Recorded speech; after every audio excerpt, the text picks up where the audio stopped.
അങ്ങനെ ഇറക്കി നമ്മളല്ലേ. എത്ര നാൾ കാത്തിരുന്നിട്ട്. അതെ. കഴിഞ്ഞ ദിവസമാണ് സോഷ്യൽ മീഡിയയിൽ തരംഗമായിക്കൊണ്ട് അശ്വിന്റെയും ദിയാകൃഷ്ണയുടെയും വിവാഹം നടന്നത്. ഇരുവരുടെയും 2 വർഷത്തെ പ്രണയത്തിനൊടുവിലാണ് ഇപ്പോൾ വിവാഹം കഴിഞ്ഞിരിക്കുന്നത്. എന്നാൽ പ്രേക്ഷകരെ ഞെട്ടിച്ചുകൊണ്ട് ഒരു ട്വിസ്റ്റുമായി വന്നിരിക്കുകയാണ് വിവാഹത്തിനു ശേഷം ദിയ. ഞങ്ങളുടെ ഒഫീഷ്യലായിട്ടുള്ള മാരേജ് കഴിഞ്ഞത് സെപ്റ്റംബർ 5, 2024 എന്നാൽ ഞങ്ങൾ ഒരുമിച്ചുണ്ടാകുമെന്ന് പ്രോമിസ് ചെയ്തത് കഴിഞ്ഞ വർഷമാണെന്നും പറഞ്ഞുകൊണ്ട് കഴിഞ്ഞ വർഷം നടന്ന ഒരു കല്യാണ ചടങ്ങിന്റെ വീഡിയോയാണ് ദിയ പങ്കുവച്ചിരിക്കുന്നത്.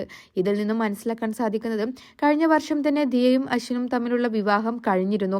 ഒഫീഷ്യലായി കഴിഞ്ഞില്ലെങ്കിലും അവർ തമ്മിൽ ഒരു വിവാഹം കഴിഞ്ഞിരുന്നു. വീഡിയോയിൽ താലി കെട്ടുന്നതും ദിയയെ സിന്ദൂരമണിയിക്കുന്നതും കാണിക്കുന്നുണ്ട്.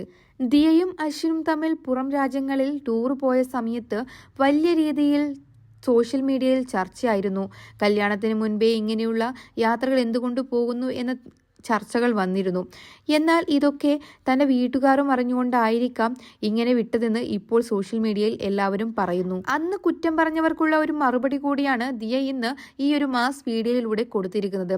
ഞങ്ങളുടെ വിവാഹം കഴിഞ്ഞിട്ട് ഏറെ നാളായെന്നും ഇത് ഒഫീഷ്യലായി എല്ലാവരെയും കൂട്ടിയുള്ള ഒരു ചടങ്ങ് മാത്രമാണെന്നുള്ള രീതിയിലാണ് ദിയ ഇപ്പോൾ ഈ വീഡിയോ പങ്കുവച്ചിരിക്കുന്നത്. ദിയയെപ്പോലെ തന്നെ അശ്വിനും ഏറെ ആരാധകരാണ് സോഷ്യൽ മീഡിയയിലുള്ളത്. അതുകൊണ്ട് തന്നെ ഇവരുടെ വീഡിയോസ് ഏത് വന്നാലും നമ്പർ 1 ആയിട്ട് ട്രെൻഡിങ്ങിൽ കിടക്കുമായിരുന്നു. ദിയയുടെയും അശ്വിന്റെയും കല്യാണം ഓൾറെഡി കഴിഞ്ഞതാണെന്നുള്ള വെളിപ്പെടുത്തലിൽ തങ്ങളെ പറ്റിച്ചു എന്നും അതുപോലെ തന്നെ ഈ ഒരു കാര്യങ്ങളെല്ലാം വീട്ടുകാരെ അറിയിച്ചിട്ട് തന്നെയാണോ ചെയ്തതെന്നും ഇതുപോലൊക്കെ ഞങ്ങളുടെ നാട്ടിൽ ചെയ്താൽ ഞങ്ങളുടെ വലിയ രീതിയിൽ വലിയ ചർച്ചാ വിഷയമാകുമെന്നുള്ള കമന്റുകളാണ് ഈ വീഡിയോസിന് താഴെയായിട്ട് വരുന്നത്. ദിയയുടെ കല്യാണത്തിന് ശേഷം മാതാപിതാക്കൾ എന്തുകൊണ്ടാണ് ഇമോഷണൽ ആകാതിരുന്നത് എന്നും എന്തുകൊണ്ട് കൊണ്ടുവിടാൻ പോയില്ല എന്നുമുള്ള കുറേ ചോദ്യങ്ങൾ സോഷ്യൽ മീഡിയയിൽ ട്രെൻഡിങ്ങിൽ ആയിരുന്നു. അപ്പോൾ അതിനൊക്കെയുള്ള ഒരു ഉത്തരം എന്നുള്ള രീതിയിൽ ഇതൊക്കെ കൊണ്ടാകാം അന്ന് അവർ ലളിതമായ രീതിയിൽ ചടങ്ങുകൾ നടത്തിയത്. അതുപോലെ തന്നെ വലിയ രീതിയിലുള്ള ആഡംബരത്തോടു കൂടിയല്ല ദിയയുടെ കല്യാണം നടന്നത്.